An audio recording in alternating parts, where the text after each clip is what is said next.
От Державного Патриарха Зосимы и всей Русской Православной Церкви Царской Империи, живых людей, носителю суверенитета и единственному источнику власти в Российской Федерации, многонациональному народу, статья 3 Конституции РФ.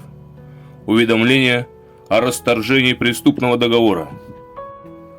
Данный документ был вынужденно направлен к народу РФ, так как другие лица и носители власти в Российской Федерации являются заинтересованными лицами и не имеют права законно решать подобные вопросы, касаемые достоинства человека. Пояснение. На данный момент доподлинно известно, что Российская Федерация является простой торговой фирмой, причем зарегистрированной в США под номером DUNS No. 531-298-725, то есть иностранная фирма юридических и физических лиц, не имеющих граждан РФ, так как фирма торговая не является государством. И этому много подтверждений. Например, постановление правительства Российской Федерации от 3 декабря 2022 года номер 2219 Москва, утвержден 18 сентября 2023 года номер 1521. Цитирую. Правительство РФ постановляет внести в пункт 3 правила включения в фирменное наименование юридического лица, официального наименования Российская Федерация или Россия в кавычках, а также слов производных от этого наименования и так далее. М. Мишустин. Отсюда видно, что на официальном уровне, по документам, Российская Федерация, Россия, является юридической фирмой торговой, которая также ежегодно платит субсидии в НАТО. В постановлении правительства Российской Федерации Михаил Мишустин постановил о ежегодной субсидии из федерального бюджета на функционирование Координационного центра России НАТО от 28 сентября 2020 года номер 1555. Сама Конституция РФ прописана в книге Конституции всеми заглавными буквами, капслоком. И само название Российская Федерация тоже всеми заглавными буквами. Это означает статус юридической фирмы, но никак не государства. В виде этой регистрации в США, а также ежегодные субсидии в НАТО, хочется напомнить пророчество святого Паисия Святогорца для православных. Цитата. «В России власть захватят иудеи и сотворят заговор, из-за которого от России отвернутся все страны в один миг». Что в принципе мы все сейчас и наблюдаем. Практически все люди вовлечены стать предателями своей родины и веры в Бога, хотя и неосознанно.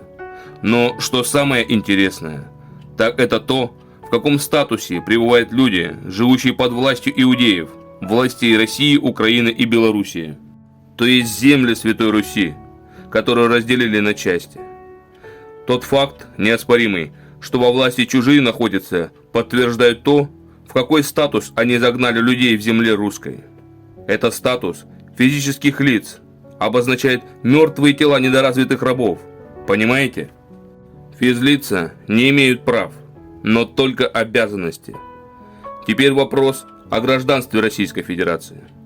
Если РФ это фирма, то у коммерческой фирмы иностранной не может быть граждан. А Конституция РФ – это проект для обмана людей. Пока люди верили в эту Конституцию, всех загнали в статус физлиц. Итак, статья 6 Конституции РФ гласит: гражданство РФ приобретается в соответствии с федеральным законом. И только спустя 9 лет был принят первый федеральный закон о гражданстве РФ, ФЗ номер 62. Только через 9 лет мог бы появиться первый гражданин РФ, но не появился. Почему? Потому как в этом законе, ФЗ 62, предусматривается только два способа иметь статус гражданина РФ, и мы их подробно разберем.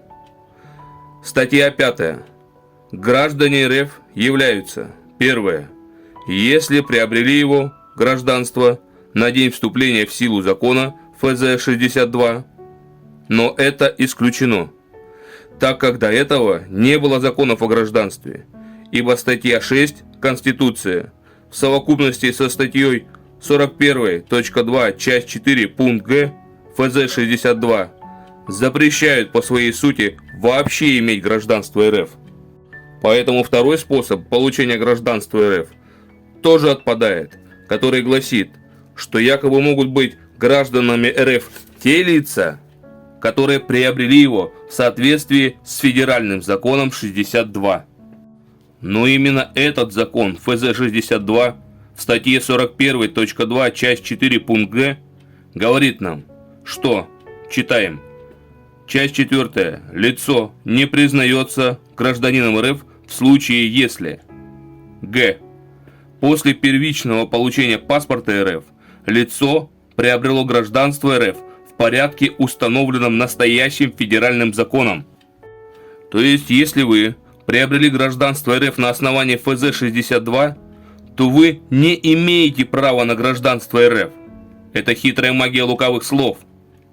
Изначально в Конституции статья 6 стоял уже запрет на гражданство, ибо сия Конституция РФ вступила в законную, в кавычках, силу в 1993 году, когда еще не было граждан РФ. То есть гражданство РФ могло появиться только на основании федерального закона. Но он, федеральный закон 62, вышел только спустя 9 лет после вступления в силу Конституции РФ от 1993 года. Значит, до этого закона ФЗ-62 от 31 мая 2002 года не было граждан РФ, правильно? Так точно. Но когда вышел закон ФЗ-62, он в статье 41.2, части 4, пункт Г, по сути, запретил людям быть гражданами РФ. Это запутывание людей. Про это говорил святой Христофор Тульский, что тот правитель, который будет после Ельцина, он, военный, всех запутает. Так и есть. Это словесный блуд. Так как получается, что в их законе ФЗ-62 так и прописано, что если вы получили гражданство РФ на основании закона ФЗ-62, то вы не являетесь гражданами на том же основании закона ФЗ-62. Это сатанинское логово зверей, мастера по запутыванию народа. И так как власти РФ не могут назвать по закону всех людей физлицами, ибо это преступление против человечности, геноцид и так далее, то они пошли другим путем. В других законах меньшего уровня назвали людей и граждан физлицами. Например, Гражданский кодекс, глава 3. В Уголовном кодексе, в статье 198, все, кто платит налоги, это физлицы. В статье 19 УК РФ уголовному преследованию подлежат только физлица. Закон РФ о статусе судей от 26.06.1992 года с изменением от 27.11.2023 года. Статья 1, пункт 6. Требования судей относятся только к юрлицам и физлицам. То есть во всех таких малых законах, то есть негосударственных, указаны только физлица. Нет человеков и граждан. Власти РФ открыто пишут, что у них нет власти и полномочий на живых людей, а также на граждан. Потому что Российская Федерация – это фирма иностранная, имеющая власть только на юрлиц и физлиц. Поэтому, чтобы захватить нашу Русь, они, иудеи, создали документы, паспорта и так далее, которые заведены не на человека, а на мертвого раба, физлицо. И таким образом всех отождествили с физлицами по согласию людей. А если кто-то отказывается, то у властей РФ есть суды, прокуратуры, следственные комитеты и так далее, которые за деньги творят геноцид на русской земле. Ибо против законов насильно отождествляют людей с унизительным статусом физлиц, сажая в тюрьмы, избивая и унижая.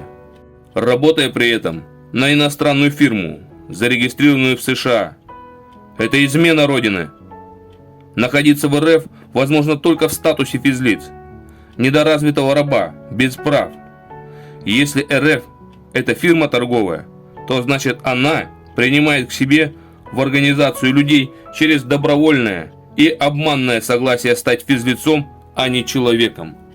Это своего рода контракт, договор, который является преступным, ибо унижает достоинство человека, несет оскорбление чувствам верующих. Занесли человека в средний род, оно – физлицо. На основании всех прав естественных и свобод человека по совести живущих, на основании Библии и защиты чувств верующих, объявляем о том, что любой договор, который несет в себе преступные деяния против человечества, ложь и обман, не может по своей сути являться законным или завершенным или оконченной сделкой. Все оферты, предложения от властей РФ стать человеку или гражданину физическим лицом объявлен античеловеческим деянием, уничижающее достоинство человека, созданного Творцом Богом. В Конституции РФ в статье 3 говорится, что народ является единственным сувереном и источником власти. Но это бред, ибо весь народ в РФ стали бесправными физлицами. Везде врут, и на это лжи приносят клятвы отцу лжи дьяволу, уничижая человеческое достоинство. Но почему, вы спросите, я указал в начале документов шапки вас, весь народ земли нашей? Потому что вас также обманули, и вы, люди, все для меня и всей церкви, Русской Православной Церкви Царской Империи, являетесь образом Бога, и вы не причастны к причисленным преступлениям, поэтому будем отвечать их же оружием. И если народ, люди, являются по законам РФ единственным источником власти в РФ, то вот мы объявляем пред народом о нашем официальном непринятии договоров РФ стать физлицами и выходим от фирмы РФ иностранной, из всех ее статусов позорных и преступных, и люди нам вот свидетельство всеобщее. Державная Зосима и вся церковь, Русская Православная Церковь Царской Империи.